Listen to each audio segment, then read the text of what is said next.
Hey Eeps, at the end of the video, I'll explain to you what's new with this waifu, so make sure you don't leave, okay?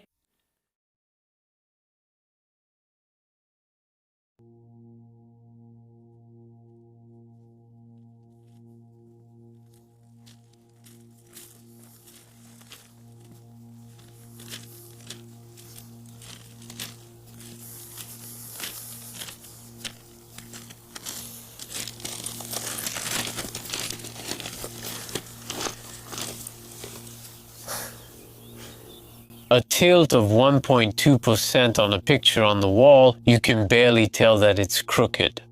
For a runner or a cyclist, that means 12 meters of elevation gain for every kilometer of the route. That's barely a slight incline. Imagine if you put a pétanque ball on a road with a 1.2% slope. It would take more than a minute to slowly roll 100 meters. But a pétanque ball is light, and a 1.2% slope is almost nothing. Now replace the pétanque ball with another metal object a bit heavier, let's say a train. A big train weighing 10,300 tons and 1.3 kilometers long, made up of 67 crude oil tank cars.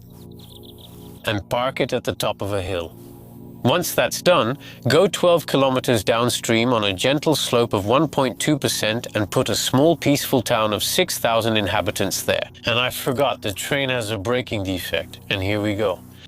You now have some of the ingredients of a disaster that caused 47 deaths and more than $1 billion in damages in the town of Lac-Mégantic in Quebec.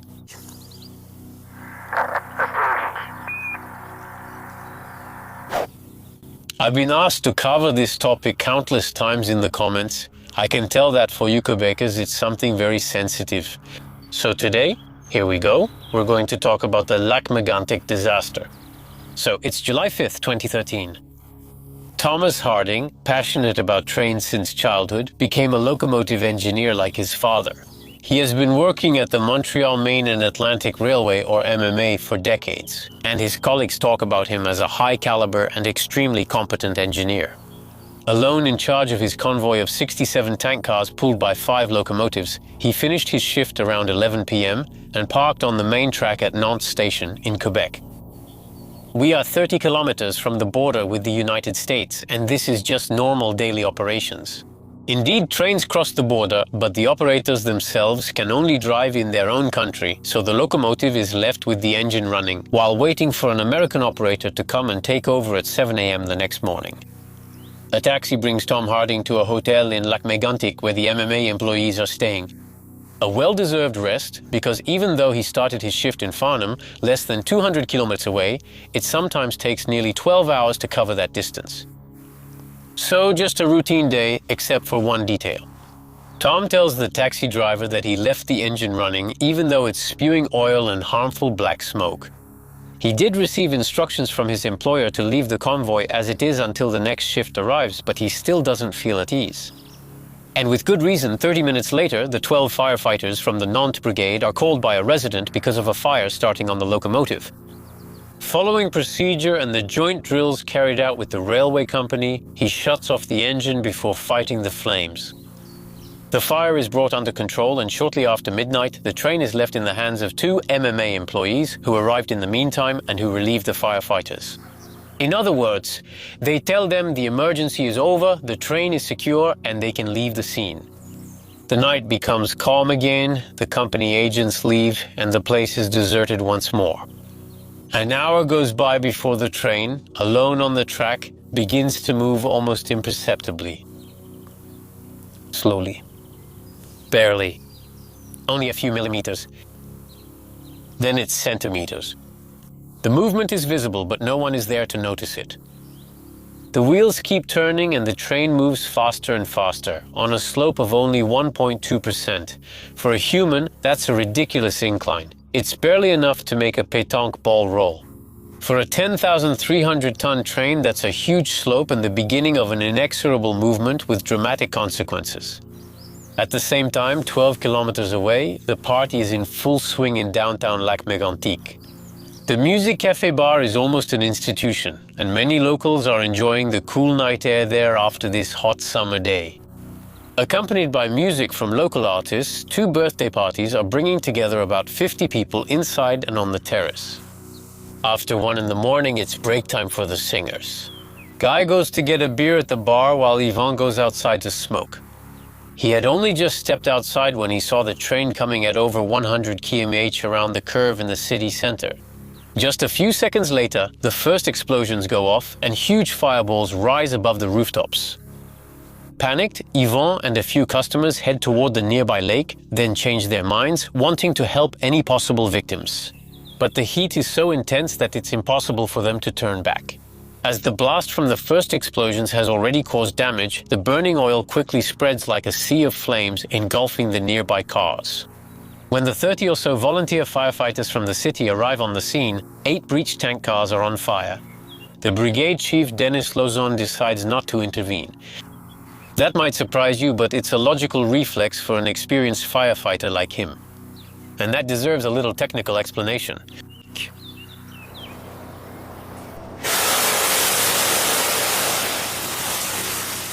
That's what happens when you pour a glass of water on oil that has caught fire at the bottom of a pan.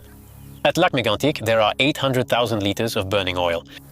And it's not just a glass of water, but 20 fire engines, each spraying 1,000 liters of water per minute. I'll let you imagine the scale of the reaction, but no, you don't use water on this type of fire. And then, small problem, the explosion destroyed one of the neighborhood's water mains. So the fire hydrants are out of order, but fortunately, the proximity of the lake allows us to pump water directly from it. But it adds more logistical complexity. The firefighters first decide to secure the area. For the breach tank cars that are burning, there's nothing to be done, but it's necessary to prevent the fire from spreading to those still intact and to the surrounding buildings. The operations are therefore organized according to this plan, and the surrounding fire stations are called in for backup. For more than 12 hours, up to 150 firefighters fight to contain the fire and prevent the explosion of more tanks. However, this is still not enough against the spreading blaze. So, Brigade Chief Lauzon calls on some local companies, their equipment, and the expertise of their employees. The company Tafisa, which manufactures wood panels, is called upon, with its small switching locomotive being used to move 9 wagons threatened by the flames. The problem is, its power is insufficient and it can only pull 5 of them. So these are detached from the convoy, and the excavators from the excavation company La Fontaine are used as reinforcement to move the remaining 4 as best as they can. A tragic fact that the employees will only learn later. 4 members of the La Fontaine company, the secretary, and 3 members of the founding family are among the first victims at the Music Café. But for now, while this first danger has been avoided, another threat is looming. Because trouble always comes in groups. We're talking about hundreds of thousands of liters of oil spilled. Something liquid so it flows. And in a city, what's in place to collect the fluids that flow under the streets and houses?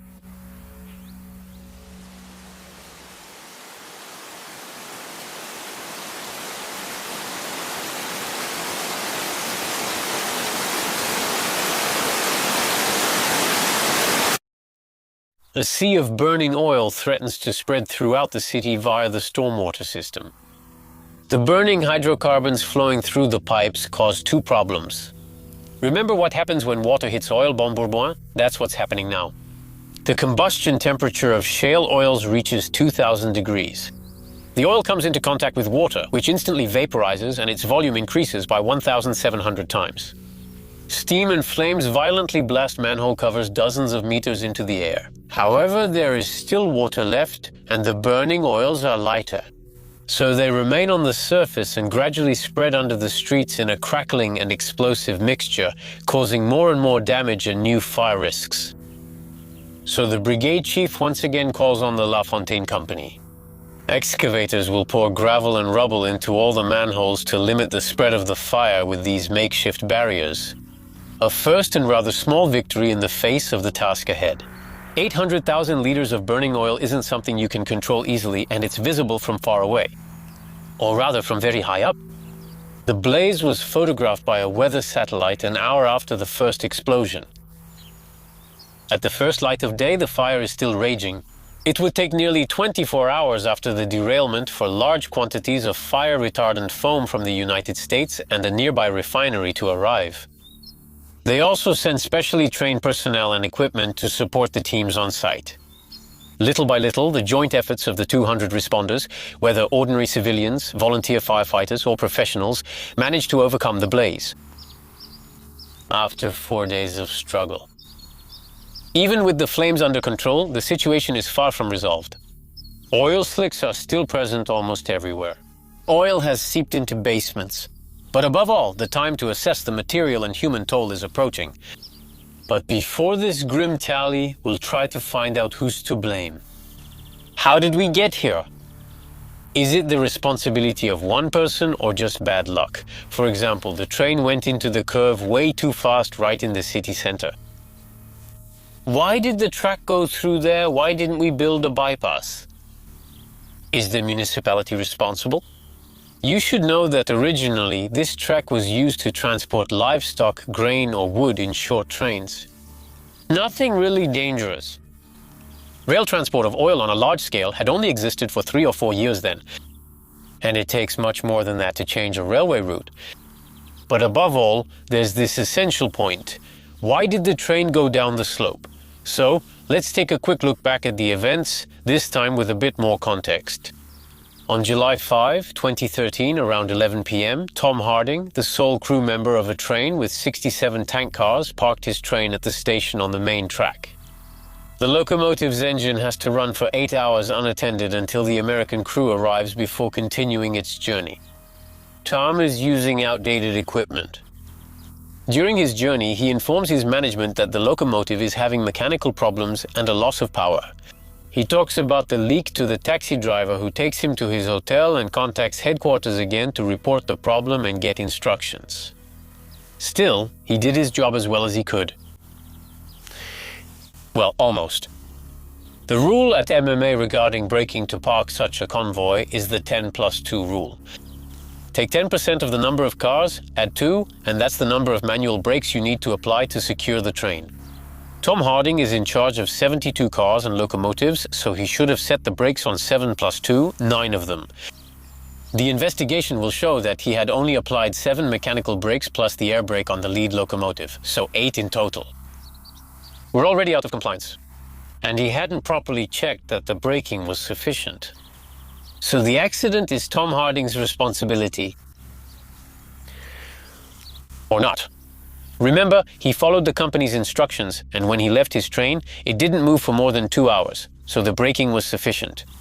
But around midnight, a fire broke out because of a broken piston and a fuel leak. The firefighters intervened and shut off the locomotive's engine. 2 MMA employees arrived an hour later and confirmed that the problem was resolved. The firefighters leave. The 2 employees as well. New problem, the locomotive's engine has been shut off, and it's what was maintaining the pressure in its braking system. Only the 7 brakes of the tank cars are left to hold back the 1,300 tons of a train parked on a sloping track. So the accident is the firefighters' fault because they shut off the locomotive's engine. Or maybe not. They're firefighters, not railway staff. The railway company's procedure says to shut down the engine in case of fire. Well, there was a fire. So they cut the engine and reported it to the Montreal, Maine, and Atlantic employees who were present.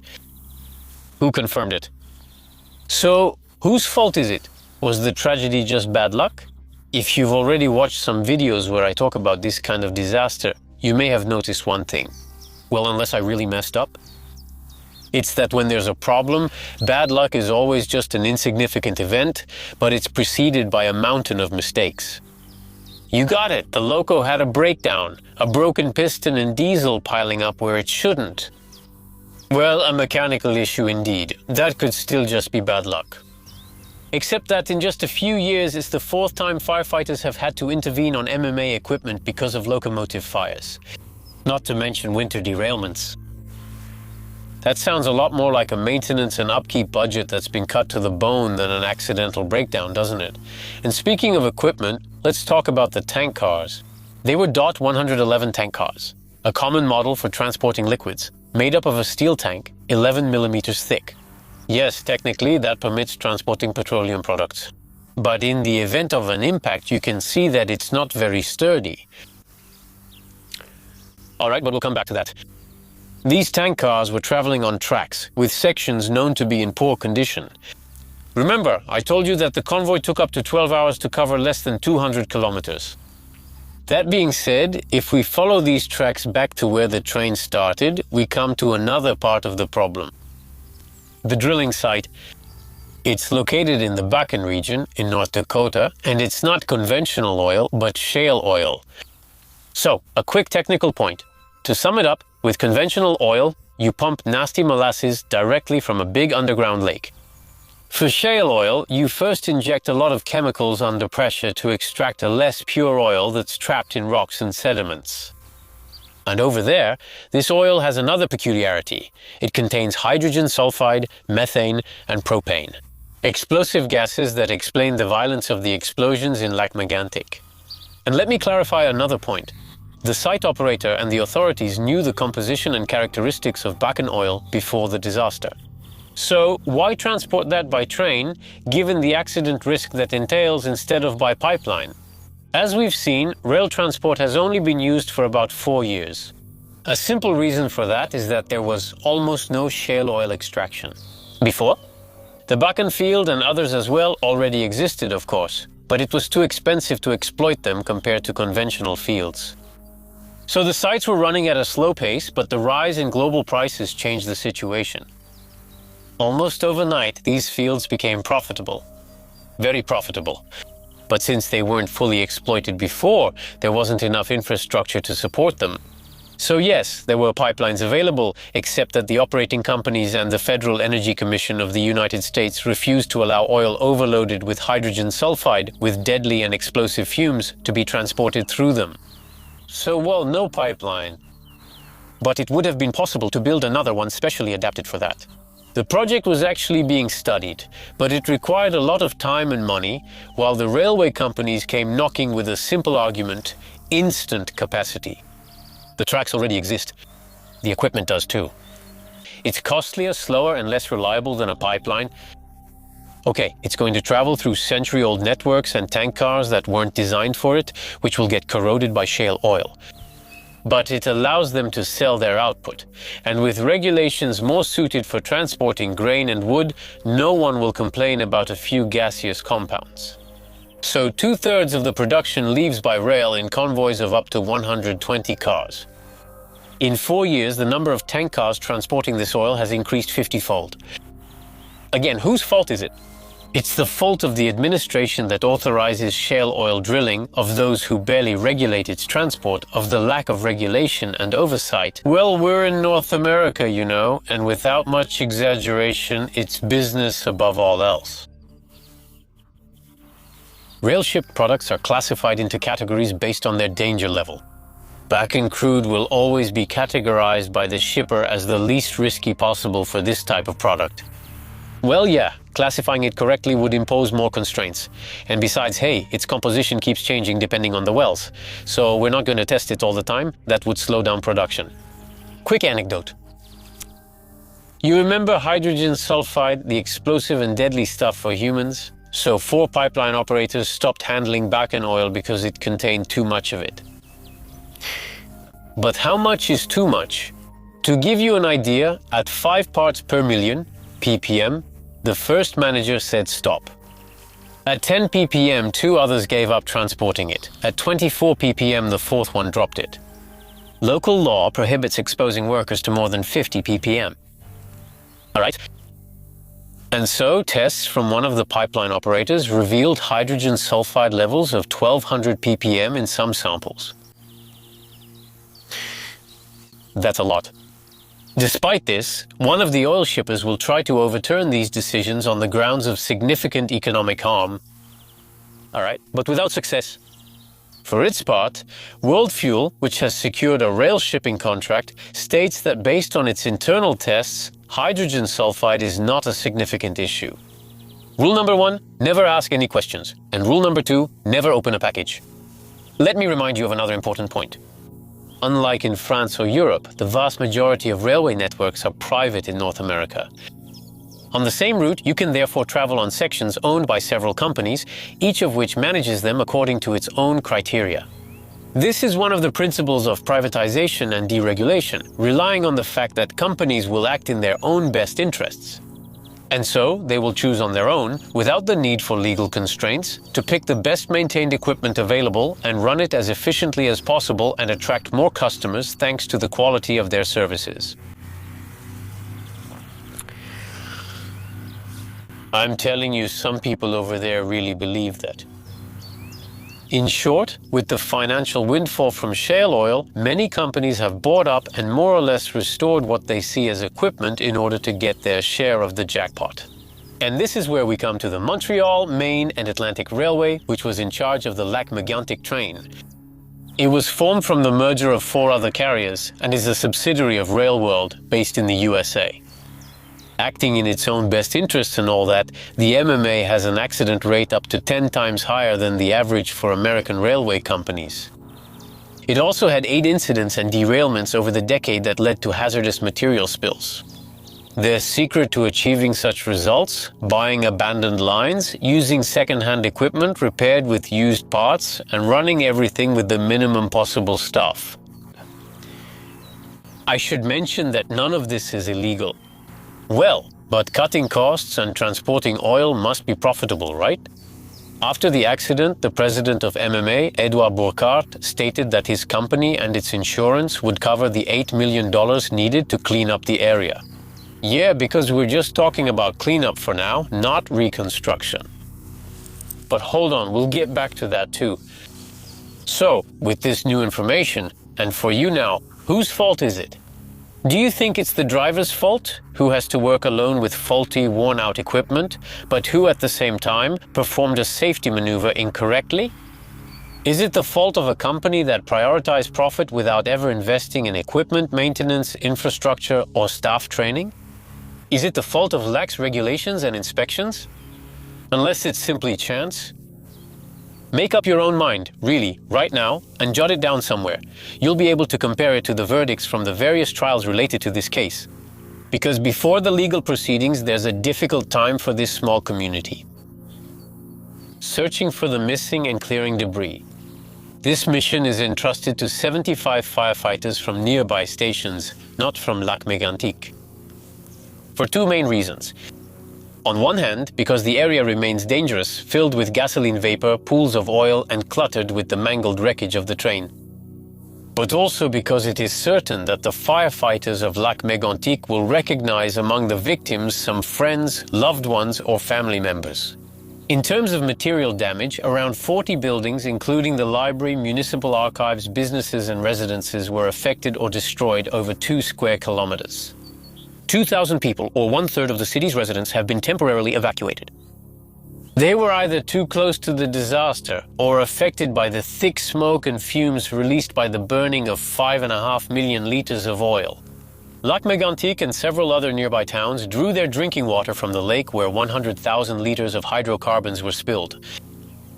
So they found themselves without this resource for several days, but fortunately their various reservoirs were able to supply them during this period. 31 hectares of land were also directly contaminated. The final death toll was 47. 40 bodies were returned to their families, 5 could not be found, and unfortunately, the 3,000-degree blaze made it impossible for forensic doctors to identify 2 people who will remain unidentified. Arriving very quickly at the scene, the Sûreté du Québec, which can be compared to our national police in France, began its investigation alongside other transportation authorities. It's lengthy and technical, but here are the main points that stand out. It was shown that the oil company knew that the oil being transported was not homogeneous and was poorly categorized at the time of shipment. It also notes the outdated condition of the train, the tank cars being unsuitable and too fragile for transporting explosive materials like shale oil. An example of MMA's outdated tank cars. Initially, the train had 72 of them, and during stops, the convoy had routine inspections. 8 cars had braking defects, 6 were removed from the convoy due to the severity. Still on the subject of braking, the BST notes that the handbrakes on the trains are activated by a hand wheel. The clamping force of this mechanism therefore depends directly on the person operating it. The railway standard for tightening torque is 60 kilos, but by hand, an employee cannot apply more than 40 to 50 kilos. The Bureau also notes that companies have their own rules. Whether it's the number of brakes in series or rail wear, nothing is standardized.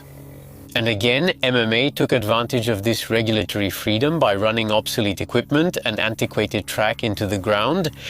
It's the same for the training of train operators and staff. Due to deregulation, each company has its own training program without any external oversight. They only need to follow a few state-mandated principles. For MMA, the certifications were multiple-choice questionnaires that employees could take home and fill out. They then received no feedback or information about any possible wrong answers. And finally, there's the question of risk culture. It's hard to quantify, but the TSB notes that it's absent at MMA. Risk culture is what makes you more or less likely to follow recommendations and be strict about what you do, because you're aware of the consequences, that you've been trained for it, and that you're being monitored. A small example of that too, when the first fire breaks out at Nantes station and the locomotive's engine is turned off, none of the 4 MMA responders, either on site or at headquarters, thinks of it. To start another locomotive to ensure braking. Management instructs everyone to leave things as they are until the next day and tells on-site staff they can go. No checks. Either the guys got carried away or they don't understand how the locomotive's pneumatic brakes work. I can't say which option is less bad. The TSB report is long, but you get the idea. So what happens next? After these investigations were completed, the trials took place in early 2018, 5 years after the disaster. First, there was the trial of the 3 MMA employees for criminal negligence causing the death of 47 people. These 3 employees are Richard Labrie, the rail safety controller at MMA, Jean Demestre, the operations director of MMA in Quebec, and of course Thomas Harding, the train conductor. The jury must determine for each of them whether they failed to do something that it was their duty to do, and in doing so, whether they showed a reckless or wanton disregard for the life or safety of others, and that this behavior led to the deaths of the 47 tragedy victims. After 41 days of trial and 9 days of deliberation, the 12 members of the jury found Jean Demestre, Richard Labrie, and the driver Thomas Harding not guilty of this charge. Tom Harding will only receive a light sentence, having been separately charged and having pleaded guilty to not having tightened the train's brakes enough.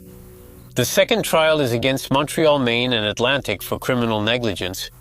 It's held. No, it isn't held. A month after the accident, the company filed for bankruptcy in the United States and Canada.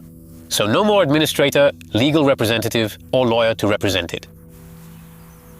That's convenient, isn't it? And so the $8 million promised for the cleanup, well, with the liquidation of the company and the sale of its assets, they'll still be able to recover a few dollars. But its managers will never be held accountable. Other lawsuits and class actions have targeted companies and insurance firms, but none have identified a single party as responsible for this tragedy, so legally no one is to blame. So now, with all these elements, where do you stand in your thinking? Maybe you consider that MMA or its managers, even if they haven't been tried, are responsible. The thing is, legally, we'll never know. They followed the rules from a regulatory perspective. These trains were outdated, but no rules stopped them from operating.